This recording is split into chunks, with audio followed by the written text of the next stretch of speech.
We go toe-to-toe, a massive game today, but some things are bigger than rivalries, and this is one of them. So our message really is that this needs to stop. And if they don't stop it, well then it'll be the end of the game as we know it. They're going to kill the golden goose. Okay, so today we're coming together for the Stop Exploiting Loyalty campaign. Liverpool fans, City fans, United and Everton fans have already come together earlier in the day. And this is something we're seeing across the country right now. Football fans are being exploited. I think obviously standing alongside the City fans, we've seen United and Everton fans, we've seen it across the country. We had West Ham fans here and Liverpool fans. I think it's galvanised football because every single football supporter can see in their own clubs what's happening. And if they don't stop it, well then it'll be the end of the game as we know it. They're going to kill the golden goose. Ticket prices are going up year after year. Concessions are being targeted as well. So kids' tickets, older people's tickets, even disabled fans' tickets are starting to go by the wayside. So our message really is that this needs to stop. The game is all about fans. The game is all about communities. The game is all about generational fans that have come here year after year, provide the colour, provide the passion, provide the banners, the flags, the noise.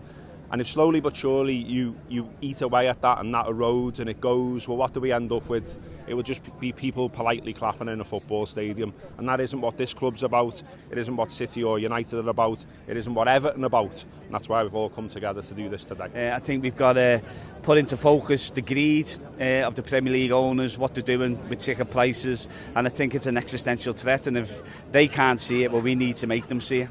And what do you think about the turnout of support here today? I think it's fantastic, the galvanisation of supporters right across the country because they're all facing the same threat, which is completely unaffordable football, and they can see that they won't be able to bring the next generation of supporters through. And if the Premier League can't see that, all the riches that are flooding into the game, it's the supporters that aren't seeing any of it.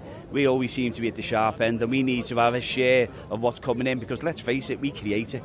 Along with the football players, the fans are the unbelievable important element of this. So the owners have got to realise that, you know, we play so much a part in the success of the Premier League. Well, let's reward us by letting us get in a little cheaper and making sure that working class kids can get into this ground, because at the moment that's proven impossible. Our ticket prices here at Liverpool have gone up now 2 years running.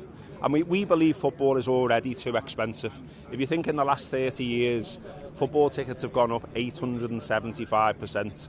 Everything else in society hasn't gone up by the same amount. We've got beer mats out there today saying that if beer had risen by the same price, we would be paying around Anfield today £12 for a pint. They wouldn't sell many of those pints if it was £12. So it's too much already, and small incremental ticket prices year after year don't have to happen when there's 12.25 billion coming into the Premier League over the next 3 years because of the new TV deal. So we believe you can ring fence the tickets, you can stop putting them up, we'll come along, we'll do our bit. The clubs need to do their bit to value generational supporters now.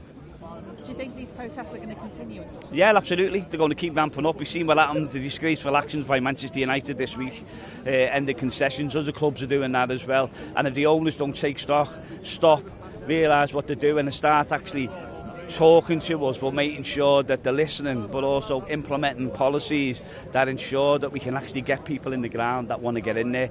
You know, within a cost of living crisis, people haven't got the money. Look at United, I think £66 now for the kids to get in. How can you say 2-3 kids? You know, it's just they're actually destroying our game. So there needs to be a realisation that it can't go on, and they need to work with us.